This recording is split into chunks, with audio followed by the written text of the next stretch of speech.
fear of the unknown, fear of not knowing what to do or how to do it. Everybody can relate to this kind of fear.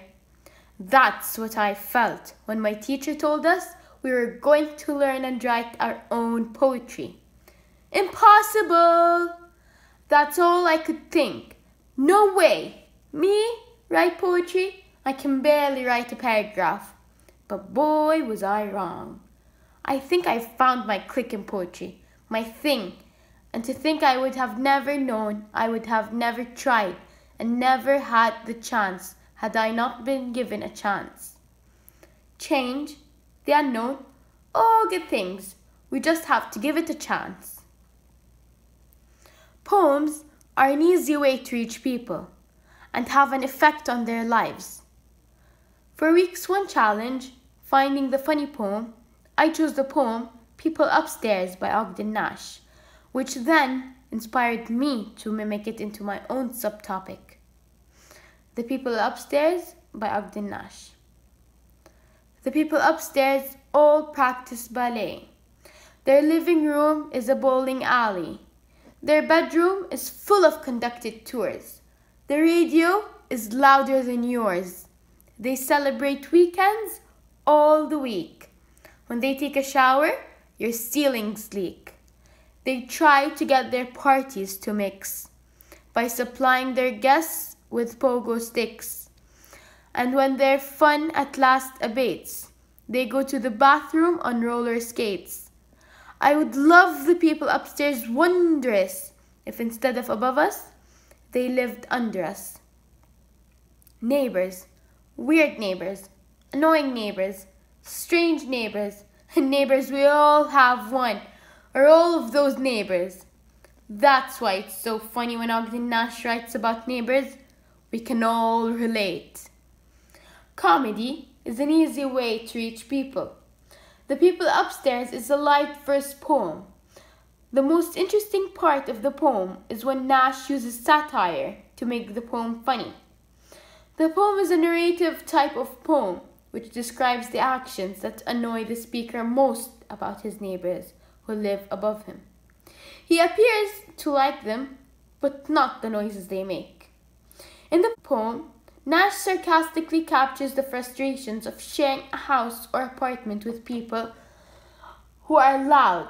Having connected walls means having everything that happens on the next door, floor, or apartment.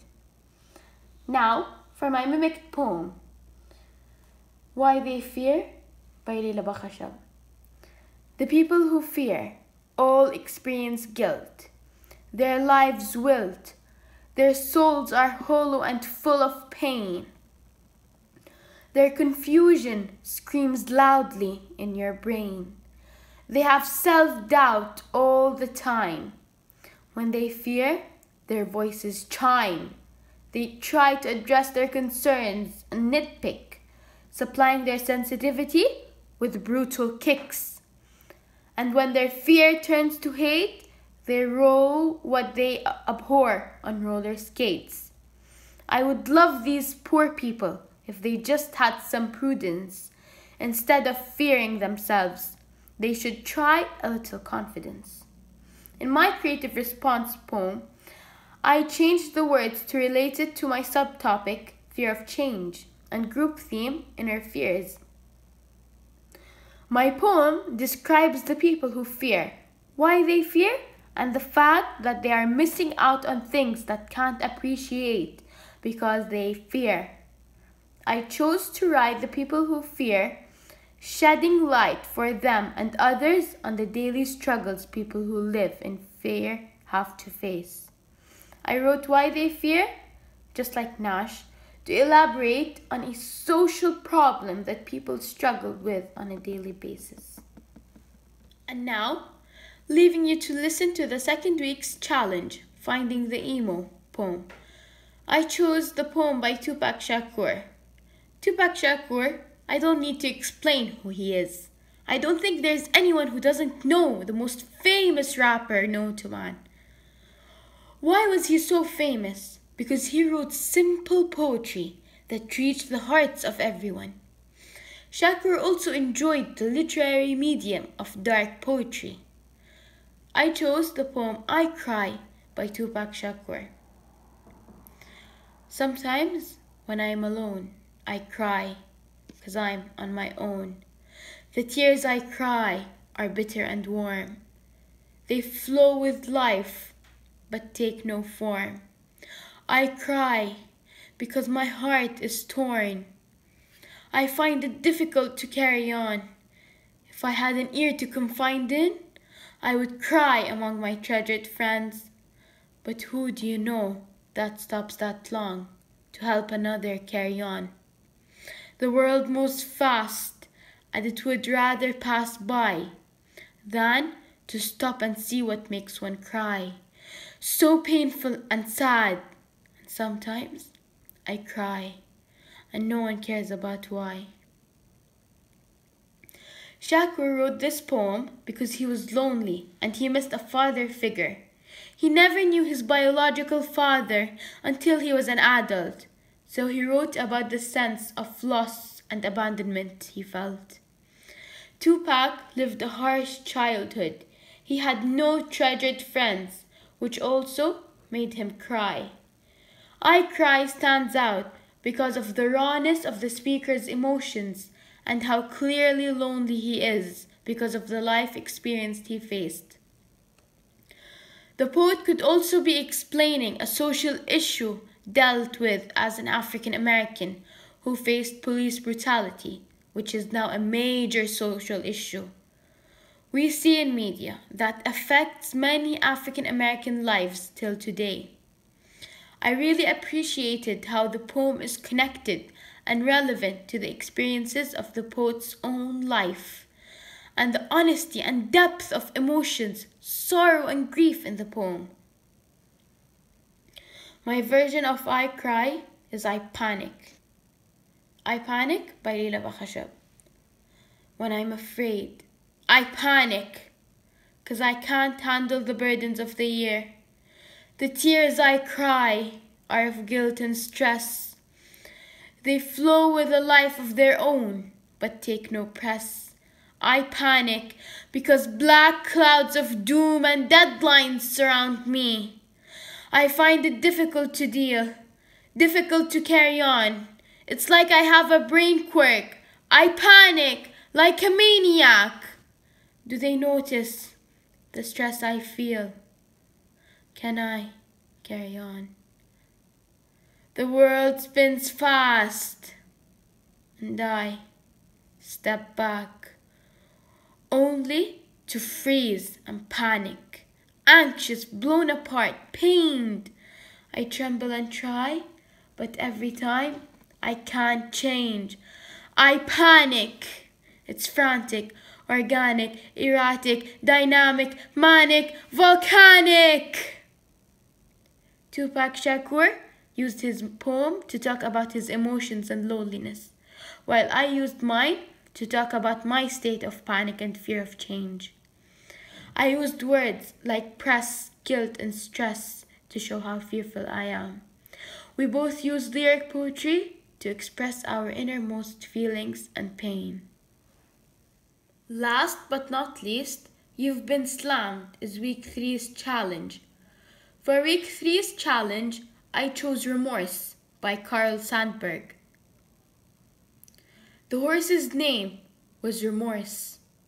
There were people said, "Gee, what a nag," and they were Edgar Allan Poe bugs, and so they called him Remorse.